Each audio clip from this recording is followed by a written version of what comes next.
Bonjour à tous, c'est Matt, on se retrouve aujourd'hui sur la chaîne de Zone 9 pour faire un petit peu d'intraday. Alors d'habitude on ne parle que de Bitcoin dans cette série-là, mais on va regarder un petit peu le XRP, vu qu'il est en tendance extrêmement haussière. Il y a des choses à faire en intraday, donc prendre des positions pour suivre la tendance. Voilà, donc on va commencer quand même avec Bitcoin. Je fais un petit rappel pour les nouveaux, il y a un lexique qui est disponible dans la description. Donc il y a plein de termes, on va en rajouter prochainement. Donc allez checker ça, ainsi que un lien d'invitation voilà, pour le Discord, où il y a ce document fait pour les débutants, pour construire une stratégie de trading, comprendre comment ça marche, et pourquoi en faire une. Voilà, on revient sur mon Bitcoin qui est ici, pardon. Donc en 4 heures, ça change toujours pas, évidemment, on est dans une tendance extrêmement forte. Chercher à short ça, c'est du suicide, on est proche de la tâche, on est à 19 400 là.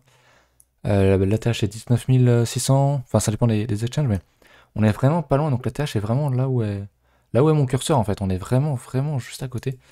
Donc méfiance, et je dirais même que pour l'intraday, faut peut-être mieux éviter quoi. Disons qu'il faut peut-être pas jouer en intraday une cassure de la TH, parce qu'il risque d'y avoir beaucoup de volatilité, et voir un truc comme ça, c'est pas du tout impossible quoi. On peut vraiment essayer d'aller piéger des gens au-dessus mettons au-dessus de 20 000, puis derrière faire une belle grosse bougie rouge, revenir à 16 000.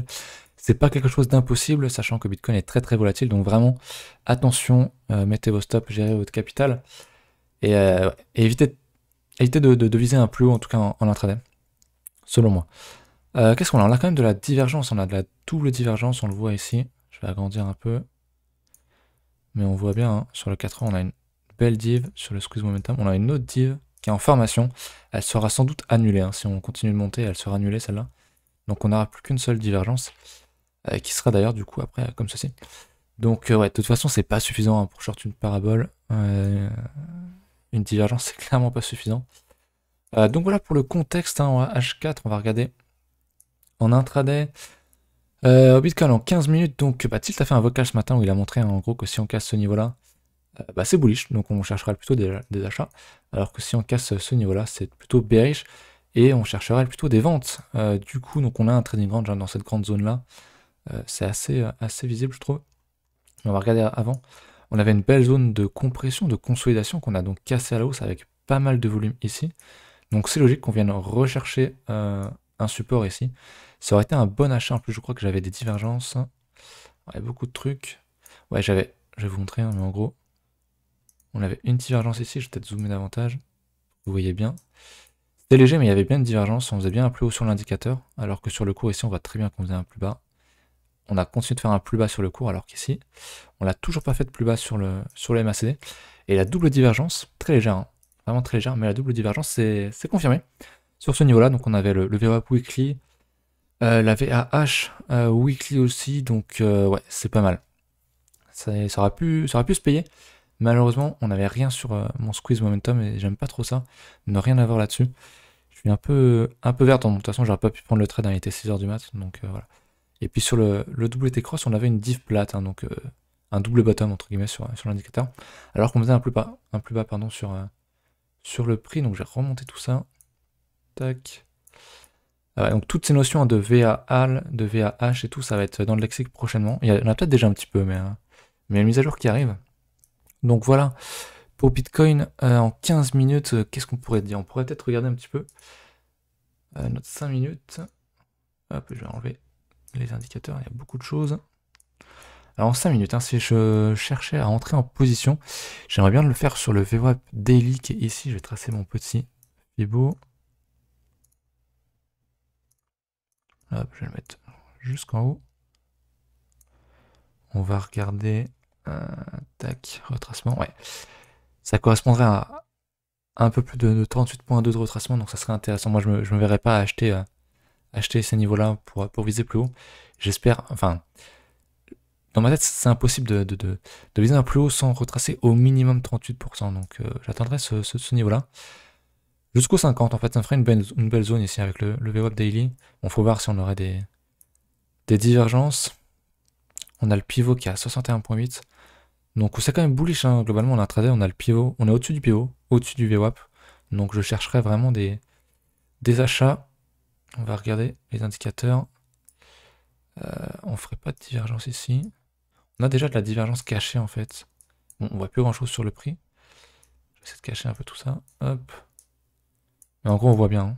Ici, on a un creux sur l'indicateur. Ici, on a bien un creux. Merde. Hop. On a un creux ici. Et on fait un plus bas sur l'indicateur. Alors qu'ici, ah bah là, on est au même niveau. Pardon, j'ai rien dit.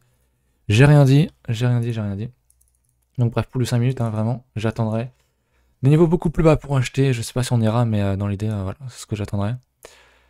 Pour Bitcoin, donc on va passer du coup, repasser sur mon 15 minutes. Mais ce que j'aimerais, le scénario que je jouerais éventuellement, c'est si on casse, du coup, ce niveau-là. Donc si on casse le Previous Day POC, qu'on casse avec du volume, qu'on casse bien, qu'on revienne retester ensuite ce niveau, hein, qu'on fasse quelque chose comme ça.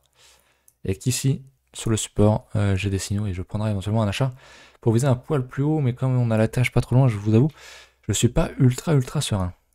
Donc voilà, ce sera affaire à suivre. Regardez sur le Discord. On va passer donc du coup sur le Ripple. On va checker même en 1 heure. On voit très bien qu'on est en tendance extrêmement haussière. Je pense que tout le monde est au courant. Vu les performances qu'il fait actuellement, on peut tracer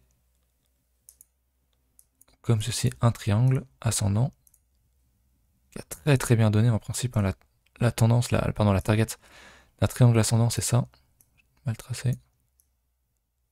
Comme ceci. Ce qui a parfaitement donné en fait. On a refait un triangle ascendant sur une plus petite unité de temps après. Mais pourquoi je vous montre ça? C'est parce que derrière, on a un nouveau triangle ici. Hop. Comme ceci. Alors, quand je dis qu'on a un nouveau triangle, c'est potentiel évidemment. Hein. Il ne faut pas anticiper une figure chartiste. Mais quand même, on pourrait avoir du coup un triangle. Hein, si on fait, pourquoi pas, quelque chose comme ça. Il faut confirmer la cassure ici. Avec du volume, un retest. Hein, donc on fasse quelque chose comme ça. On achète sur signal. Et puis ensuite, on vise la target qui serait... Je prends quelque chose de pessimiste. Hein, je prends pas en compte les mèches. Je m'arrête vraiment aux clôtures. Si je copie-colle et que je déplace ça, hop, comme ceci, ça nous ferait une target à quasiment 90 centimes. Donc on serait vraiment pas loin des 1$ hein, sur XRP. On va regarder maintenant sur une unité de temps plus petite. Qu'est-ce qu'on a? On avait une belle div ici à payer, pourquoi pas. C'était quand même compliqué d'acheter ce niveau-là, quoique ça pouvait se faire. On avait un beau TD9, une belle divergence, hein, je vous la retrace. On a fait un tuto hein, sur les divergences, n'hésitez pas à aller voir ça. Elle est légère, mais on fait bien plus haut sur l'indicateur, alors que sur le cours, ça se voit bien, on fait un plus bas. En plus, on a un TD9.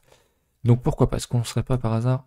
Ouais, on était en plus de ça en zone de survente sur mon RSI, donc ça pouvait être quelque chose qui se paye. Qui se payait. On va essayer de regarder un peu plus simplement, peut-être en 5 minutes. On voit qu'on avait un beau support hein, sur la XRP ici. Je vais mettre même plutôt une zone. Tac, comme ceci. Un petit support, mais qui a l'air de bien payer. On va regarder encore une fois sur le MACD. Pas grand chose, si ce n'est une div haussière cachée. Donc ici, hein, l'indicateur qui fait un plus bas, alors que cette fois-ci, c'est le cours qui fait un plus haut. Donc ça, c'est une div haussière cachée. Et idéalement, hein, je ne prendrais pas de trade, moi, simplement sur une div haussière cachée. J'aimerais voir sur une unité de temps plus petite des divergences classiques, et c'est le cas. C'est carrément le cas. Donc ici, c'était un niveau qui aurait pu être payé. On avait une divergence ici, une double divergence ici, et une triple divergence ici, sur support, avec un TD9. Donc ça, c'est clairement un truc que j'aurais acheté si j'aurais été devant la chart à 10h. Mais c'est un truc, ouais, c'est un truc qui pourrait se payer. Alors maintenant, au niveau de la target, hein, ce que je ferais, typiquement là-dedans, c'est trading range, hein, donc admettons, on achetait à peu près ce niveau-là, on mettait son stop, pourquoi pas sous ces niveaux-là, ça pourrait être pas mal. Je jouerai une première sécurisation du trade sur les 50% sur les 61.8, ce qui nous fait un risk reward de 1,3. Et puis les 50 autres % du trade, je les jouerai pour jouer une cassure et jouer à un niveau plus haut et à obtenir un risk reward de 2, 3, éventuellement même 4. C'est quelque chose qui se fait, donc XRP extrêmement haussier. C'est plutôt pas mal à voir, c'est très bon signe, j'ai envie de dire même. De voir le XRP surperformer comme ça. Bitcoin, parce qu'on le voit hein, derrière, les alts, hein, si on regarde. Ouais, j'ai du 50% sur le Strat, qui est Strax maintenant, 30% sur le ZIL. Hein. J'ai pas pu re-rentrer, renforcer ma position, mais le reste est quand même plutôt pas mal. Donc voilà pour les alts. Petit point rapide avec le XRP, extrêmement haussier. Donc voilà, on va faire un petit récap vite fait sur mon Bitcoin. Donc on a ce range, hein, encore une fois comme l'a montré Tilt ce matin en vocal. J'ai fait un tweet d'ailleurs si vous voulez aller regarder. C'est un peu plus propre que sur ma chart, parce que j'ai un peu plus de choses. Mais globalement, ouais, je m'attendrais vraiment à ce qu'on casse ce niveau-là. Et j'aimerais vraiment racheter ce niveau-là sur Signal, hein, ça correspond à un bon support ici. Donc j'aimerais bien ça, jouer ça sur le 5 minutes, voire le 1 minute. Parce qu'en 15 minutes, je doute qu'on ait des signaux, mais pour moi c'est extrêmement bullish. Je vois pas de quoi jouer un short en fait actuellement. Donc voilà, ça sera tout pour aujourd'hui. J'espère que la vidéo vous a plu. Je vous invite encore une fois à rejoindre le Discord qui est en description. Le lexique également qui est en description avec le document pour les nouveaux. Pour tout ce qui concerne la stratégie de trading. Donc voilà, écoutez, j'espère que cette vidéo vous a plu et on se retrouve la semaine prochaine. Non, pas du tout la semaine prochaine, demain pour Tilt, pour une vidéo intraday. Et le lendemain, ça sera un 9 minutes crypto, donc un récap. Une revue de marché sur le marché des cryptos. Donc voilà, écoutez, on se retrouve très prochainement. Salut!